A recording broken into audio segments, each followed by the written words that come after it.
Okay, so let's back up a little bit. How did you get sent down there?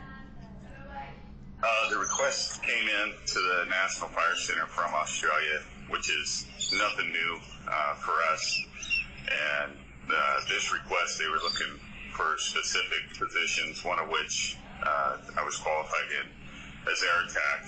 And so I was asked to come over in this wave. I think I was on the second wave after the first wave went out, about 10 days prior to me coming here. Wow. And what day did you go out there? I came out, left Boise December 19th, and then arrived December 21st. That's a really hard time around the holidays. What was that like? Yeah, it was a little funny. We had early Christmas, what we could. Everything happened pretty fast. So, yeah, it was different. And then being a day ahead here, calling back the day after Christmas, for Christmas, and same with New Year's and things like that. So it was a little weird, but we've been exceptionally busy over here, so not a lot of time to think about it, to be honest. Yeah, that makes sense. What have your days been like? Walk me through like what a normal day looks like for you. A normal day is get up about 6 o'clock in the morning and get the latest intel on the fires and sort of the plan of the day, and then we get out and try to fly immediately to try and validate the plan of what the fire did that night, and then we'll adjust from there as far as the day operations go. Visibility has been really tough for us. We can normally, we do fly every day, but it just adds to the stress level as far as the lack of visibility for all the aircraft. I hear some birds in the background. I love it. They're noisy birds in the morning, for sure. Crazy. So, in terms of your team itself, like how many people are you leading? I've got 5 helicopters here with me, and then we can get other helicopters from other fires and air tankers and things like that. So on our fire, there's probably somewhere around 600 to 1,000 people on our particular fire. But all of these fires, not all but most, are growing together, and so we're just a part of a very large fire. Jeez. And you're in New South Wales, correct? Correct, yeah. I'm in a town called Warramoo, which is at the base of the Blue Mountains, just west of Sydney, of Greater Sydney. Is that just, I mean, to see the magnitude from the sky, because you have such a unique vantage point, what is that like? It's overwhelming, for sure, because, you know, the one thing that you want to do is have a plan of how to attack it, and we'll do well on our piece of the fire one day, and then not so well the next day. So when we do well, another piece of the fire not so well, and so we'll get overrun by that piece of the fire. So we have to adjust and back up and come up with a new plan. So it's a grind, very much so, a grind. Is it discouraging? Do you feel like you can never really get ahead of it? Yeah, a little bit. Yep, honestly, it is. So we take the little wins that we can. We've been able, with the weather this week, we've been able to at least protect the structures as the fire's progressing. There's so much open line out there, we can't really go after it direct. And so we've been doing what's called point of protection, of just burning out and trying to save the structures as it moves. It moves to the north. And when you say structures, mostly homes? Correct. Okay. Yeah. I mean, in terms of just like hearing about these, because they've been burning since September, correct? Yeah. Like, to hear about it in the news and to read about it and to see photos versus actually being there, what is the difference? Yeah. The big difference is their firefighting force is really weary and tired, and the public is they've just had enough because there hasn't been a break. It started so early for them that by the time we got over here, it was big relief to where they could spend just a little bit of time at home with their families trying to reset. But probably the biggest difference I've seen is just the level of stress and fatigue that everyone has, including the public. So it's devastating. And how many firefighters, because New South Wales is all volunteer, correct? It's almost all volunteer. I'm particularly with a group of National Park Service, New South Wales Park Service, and so they're full-time firefighters. But you're right, the main group, which I think is 70,000 strong across Australia, is volunteers, and that's the majority of what we have out on the fire line. 70,000 across Australia. Yeah, that's what we were told. And they're Australians, but you came with other people from North America, from the United States as well? Correct. U.S. and Canada. My wave, I believe we had 39 of us, and logistical officers and air operations branches and base managers and things like that. So I'm with, on my fire, I'm with 2 other Americans and 1 Canadian. Okay. What is it about your skill set, like your expertise in particular, that they wanted? Just like in the U.S. and Canada and such, the aviation positions are pretty specialized, and we do a lot of the same training that correlates to each country. There's little differences, but we all operate basically the same way. And so there's not a lot of us out there per se, and so it's usually one of the positions that people are interested in getting some relief for. Got it. And how long have you been doing this position? It's probably coming close to 20 years. Wow. All in Boise? So we cover, of course, all the U.S. and move around and things like that. So it took, the biggest difference is the accents. They're pretty tough to listen, to understand on the radio. And of course, when they're talking really fast, it's difficult to hear. So a lot of times you have to tell them, hey, I'm American. Right. Can you slow down just a little bit, and then I can understand. I would never even think that. That's so true. I was reading the article that your wife shared about the conditions. Can you talk a little bit about what that's like and you compared it to California fires? Yeah, the rates of spread are incredible over here. You get to know the eucalyptus fuel component pretty darn quick. It burns very hot, very fast, and the bark off the eucalyptus is it's little pieces that are like really light fan blades that just lift in a column. And when you're flying by, you can see them.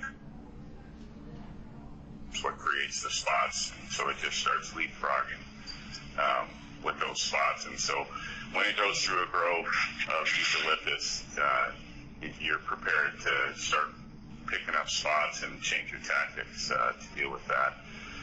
It's very hot. When I left Boise, it was snowing, and when I touched down in Sydney, I believe it was 108 degrees. And so when we have those days with a little bit of wind, it's going to be a bad day.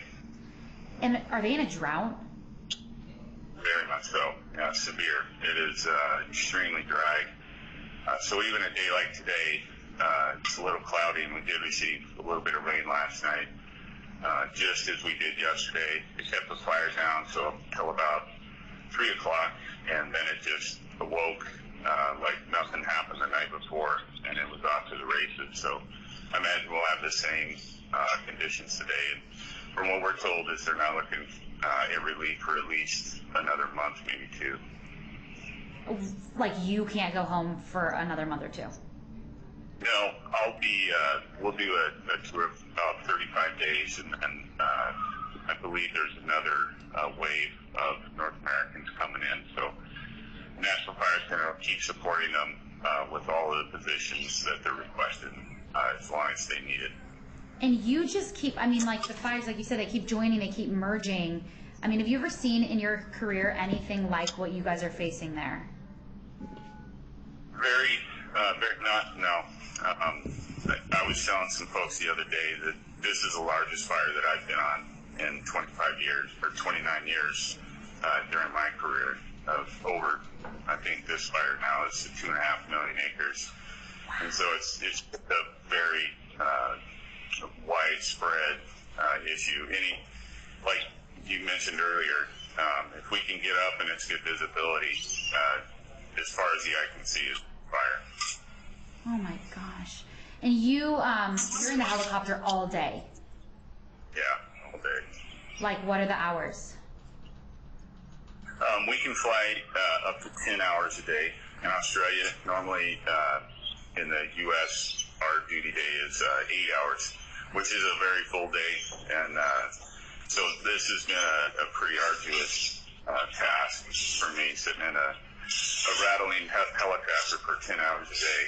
But it's very busy and very high pace, and so the days go by pretty darn quick. Before you know it, it's nighttime. It's nuts. And last question for you, and I'll ask. Obviously, you chose this service, to dedicate your life to this and sacrifice your life at times. I mean, to go to a foreign country where this isn't your home. Why do this? I think it's just the sense of duty that we have, that firefighters have.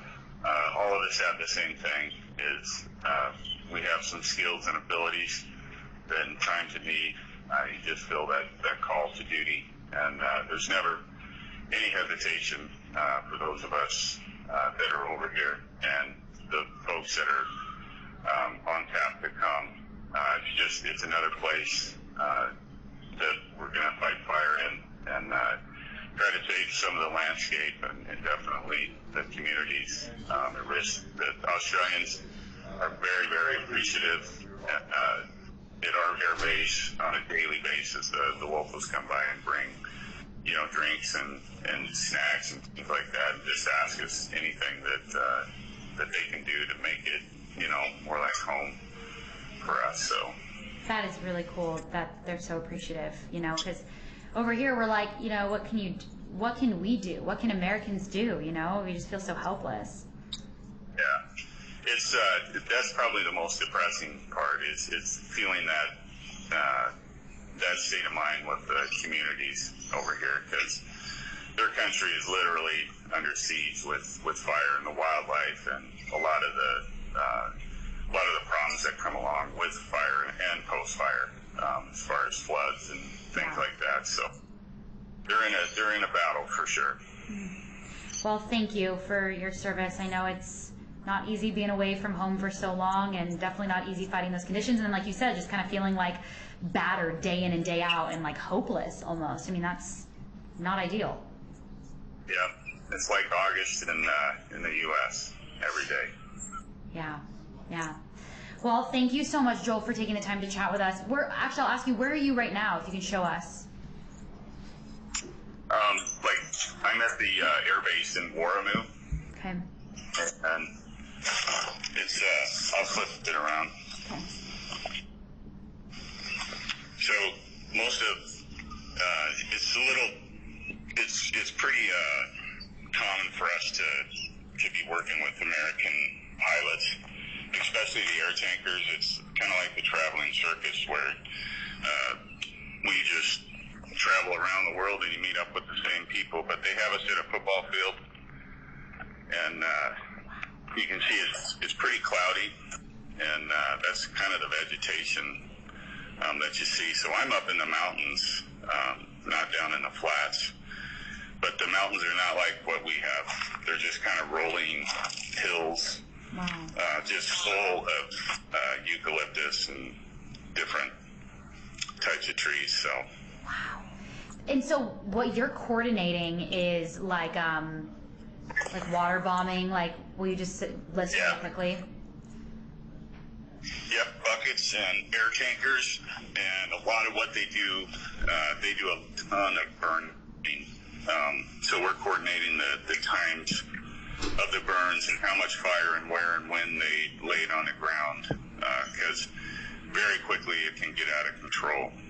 And that's probably the main thing that we're doing is supporting the burn operations, because these fires are so massive. We're backing off 5 to 10 miles and trying to light back burns that would burn in to the main fire. So that's what we're doing today. Is we've got about, I would say 10. It's 60 kilometers. So about 20 miles that we need to burn, and if we're successful, we can tie up this end of the fire. But we'll see. We haven't been able to hold a big burn yet. And you guys are dropping retardant too, right? Yeah, retardant, gel, water, foam, all of it. And you're like, as your specific position is coordinating all of that between everyone, kind of aerial attacks. Yeah, it's called air attack, and you coordinate the airspace, and then you coordinate the assault from the air. So you assign helicopters and air tankers and order what you need to support the ground operation, that plan. Crazy. It's a lot of work, but you guys are crucial. I mean, you have to attack these from the air. You have to have so many people. Absolutely.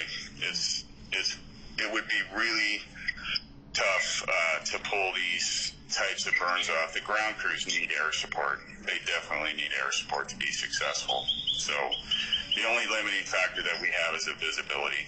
Right. And sometimes just being smoked in. If we get some smoke out there, we're not able to fly. A lot of them will just disengage. And at some points in the country, I've heard and I've seen on our fire that we just have to disengage. The fire is just too extreme to have people out there, and it's just racing along. I've got some. I'll send you to your phone. I'll send you some pictures and a couple of video clips that I took. That so you can see the fire behavior and what it's doing. Be awesome if you can send me everything and anything you have, from the air, from the ground, and we'll use that in the story. That'd be so helpful. Yeah, I've got a ton of it. Could I send it to the iCloud? Like I said, the government doesn't let us have iCloud, so I have zero experience with iCloud. No, that's okay. I think if you can just send them to my phone, and then I can get them to my photographer, who you see behind me, we can save those and get them on air and courtesy you. As long as they're all from you, we can burn your name on them. Yep, they're all from this phone. Awesome.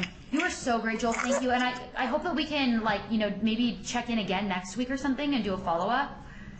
Yeah, not a problem. Enjoy doing it because, I know the families, like my wife, they enjoy seeing us and being able to see what we're doing and stuff. It's hard to explain, just by text or phone calls and stuff. So I know. you help us. Yeah. Good. I'm happy to hear that. And